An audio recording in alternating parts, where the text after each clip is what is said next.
For our next segment, we're going to dive into the history books a little bit. And we're going to do a bit of a compare and contrast between today and a long time ago in the Gilded Age, which ran from approximately the 1870s to the very early years of the 20th century. So following the Civil War and through the 20th century. Now, you might be like, well, this is not a history podcast. Why are we doing this? And it's because there are some striking parallels between that period in history and what's happening right now. And we want to see, what can we learn? Is there hope? Yeah. So stop me if this sounds familiar. So during the Gilded Age, you had a massive amount of wealth concentration among a very small number of robber barons, of rich people. So you had, of course, the most famous one is John D. Rockefeller in oil. Of course, you also have Andrew Carnegie in steel. You had Henry Ford, and all of these people basically controlled their own industry, which meant that they could set the prices of their goods. They had monopolies. They could set the prices of their goods, and their workers basically had no other alternatives, right? It's not like, oh, conditions suck in this particular factory, I'm going to go work for that other oil factory. No, because all of those oil factories are going to be owned, or oil refineries are going to be owned by the same guy. Mm-hmm.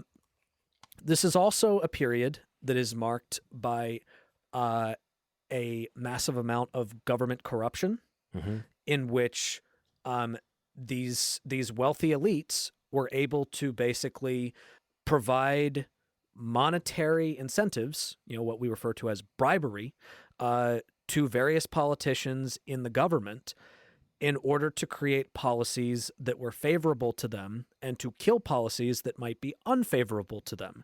This is also a period that is marked by a massively anti-immigration sentiment. Yeah. And a huge reason why there was such an anti-immigration sentiment was actually kind of by design by the robber barons. You see, the robber barons recognized that when people resented immigrants that were able to come in and do jobs for less money, that they weren't resenting the people who were at the top. Yeah. So if you were able to basically make the argument of these Irish people are coming in and they're taking your jobs, that means that the working class people aren't looking up, they're looking they're looking like across the room.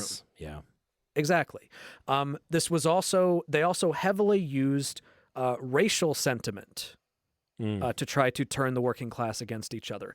In fact, one of the things that they would do whenever unions went on strike is they would actually hire a bunch of black people as scabs, black people that were desperate for work because it was a time of massive racism where it was harder to get jobs. Yeah, and they would pay them less. They were not allowed in the unions.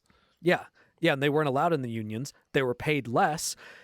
And so you had these union workers on strike that were then seeing these black people come in and basically do those jobs.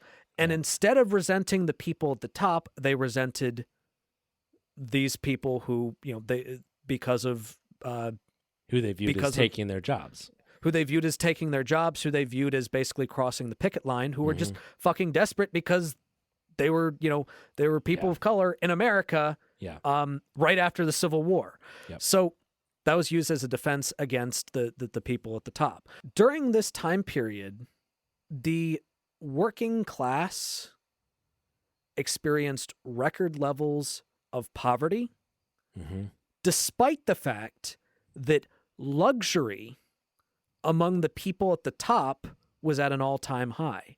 This is when we were starting to see major technological advancements such as the advent of the train. But the problem is, the people that owned the railroads were the robber barons, which meant that working class people like farmers who now we're actually struggling to get their goods to transported, Mm-hmm.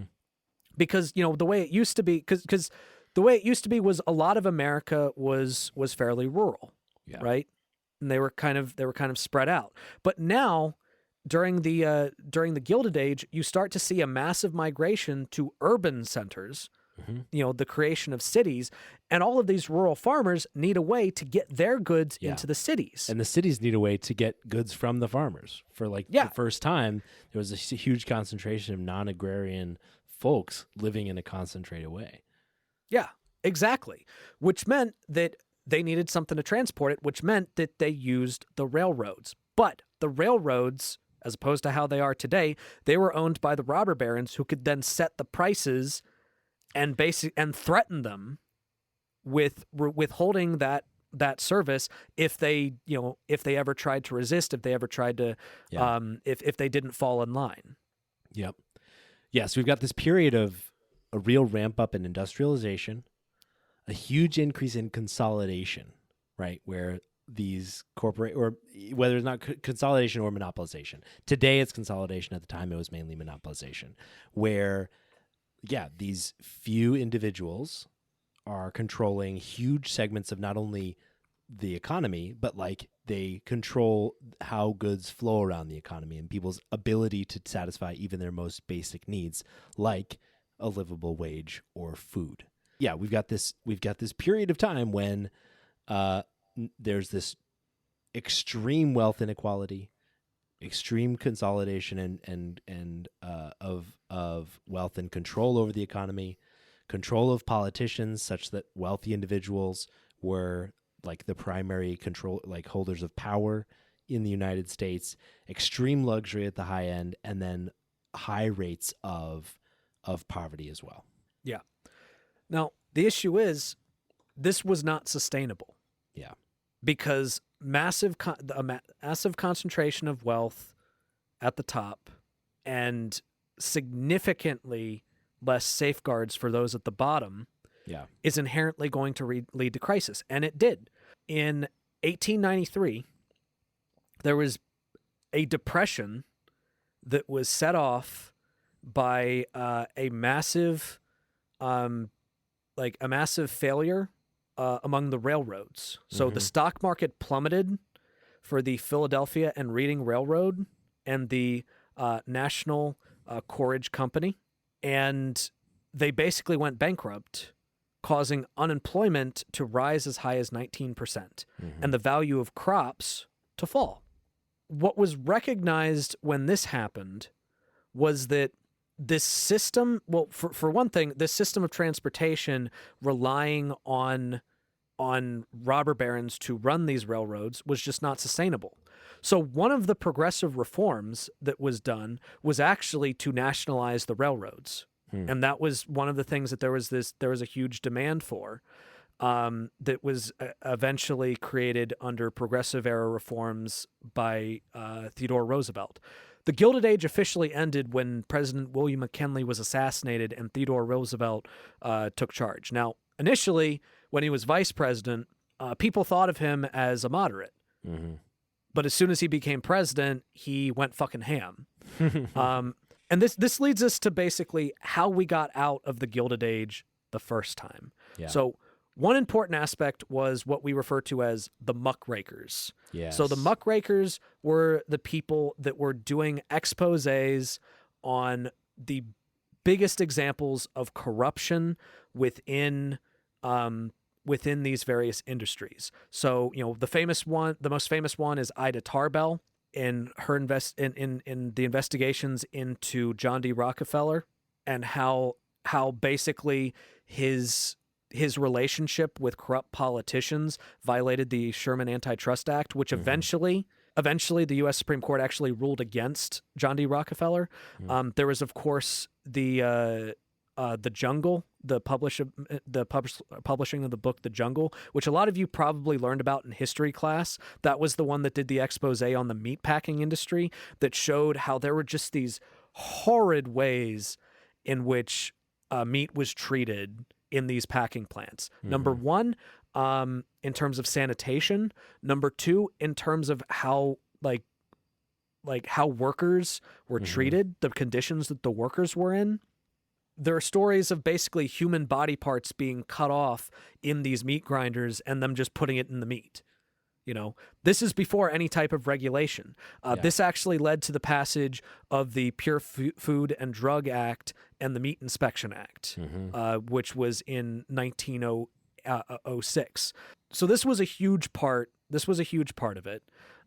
There were popular movements that started cropping up that were advocating for shorter work days. The fact that we have shorter work days, the limitation of the fact that we have a 5-day work week. A lot of people probably think of the 5-day work week as oh, this sucks. This is too much. Like, I actually commonly see a meme about whoever came up with the 5-day work week, I want to kill them or whatever.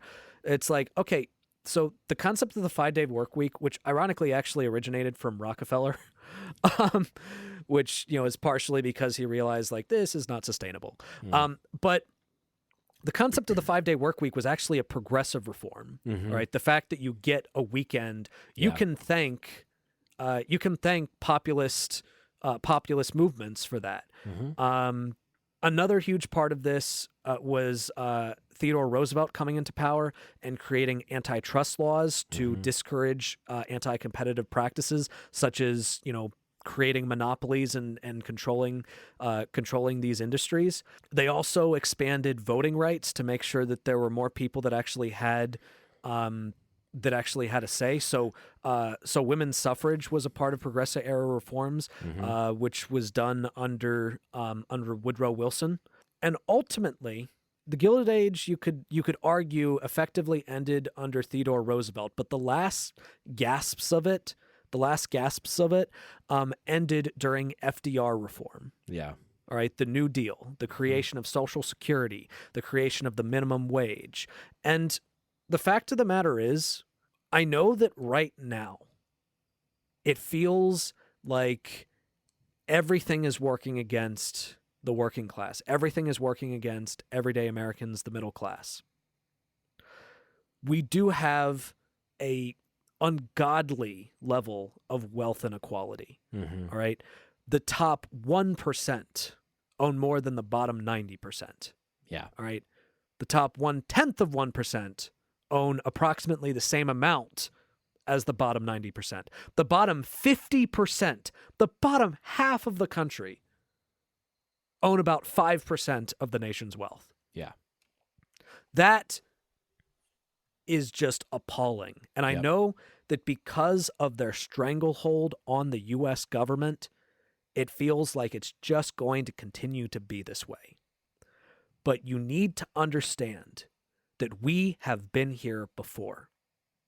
We have had titans of industry controlling everything. We have had them controlling politicians. We have had them controlling entire industries. We have had union busters. We have had racial resentment. We have had anti-immigration used as a specific tactic to turn the working class against each other. We have been here before, and we got out of it. Yeah. And can I just say, I think that's a hopeful message. And I think there are two things that could undermine our successful exit of this period of time more than anything else. And I don't think they're going to be the two that you might guess. It's ice cream and social media. And I say that because we're in this crazy and historically impossible spot where you can't afford eggs, but anybody can go out and get ice cream. Right. And and as a stand-in for, we have all of the trappings historically of being wealthy. Like, people are entertained, they've got TVs in their homes, they've got internet, they've got ice cream, they've got all of these things that are really incredibly, it would have been mind-blowing to people during the initial Gilded Age. And all of those things serve to keep us really satiated, right? And similar with social media and movies and like streaming services, we also have things that are really good at keeping us distracted. And so complacency and distraction are the things that they didn't face, are the challenges they didn't face then, right? They had journalists in their face, like muckraking and telling them about all the corruption that they should be outraged about, and they had no time on their hands because they were working all the time. So so the thing that could undermine our success here is honestly having it just good enough to not fight for it to be better. Yeah. But one of the things that I think is in our favor is the fact that the people that are at the top are fucking morons. Yeah. Like, the fact that things are different because of all of the entertainment, I think a lot of that is just a happy coincidence for them. Yes. Like, it's not a part of a, it wasn't a part of a intentional grand plan. thing. Yeah. Like, it wasn't a part of a grand plan. It's just intentional. But here's the other thing. We can also use entertainment and social media in our favor. Mm-hmm. All right. When a TV show or a movie presents an anti-corporate message, despite the fact that, yeah, it was created by corporations, but just, creates a message, use that to motivate you. Mm-hmm. Use social media to keep talking, to keep being loud, because they want you to be complacent. They want you to shut up. And the moment that they say they want you to shut up is the exact moment that you should be speaking louder. Unfortunately, if we are following in the example of the first Gilded Age, that means that things are going to have to get worse before they get better. And things, considering how the Trump administration is going, are going to get worse. Consider that box checked. But if we allow our outrage to be channeled into the activism that our ancestors did during the Gilded Age, we can come out of this. We can come out of this better than before. All right? This means you can't shut up about the issues that are important. You can't shut up about healthcare. Keep demanding better. Keep demanding Medicare for all. I know that there's no chance of that happening under the current administration. Keep talking about it to make sure that the next time politicians are up for re-election, the next time there's a presidential election, that is a central focus. Healthcare, all right? Labor. Make sure that labor is a part of your message, is a part of your activism, is a part of what you are talking about. Make sure that enforcing antitrust, breaking apart monopolies, making sure fighting against income inequality, taxing the rich, making it easier for people to actually go to college by having a system of tuition-free college, better workplace protections. Make sure that all of that is a part of what you continue to not shut up about, because they want you to shut up about it. And also, call them robber barons. Keep calling them robber barons, because that is what they are. They're not billionaires. They're not tech bros. They're not the brilliant elites. They are just robber barons. They're trying to take what you have to add to the massive amount that they already have. All right? Call them what they are. Don't shut up.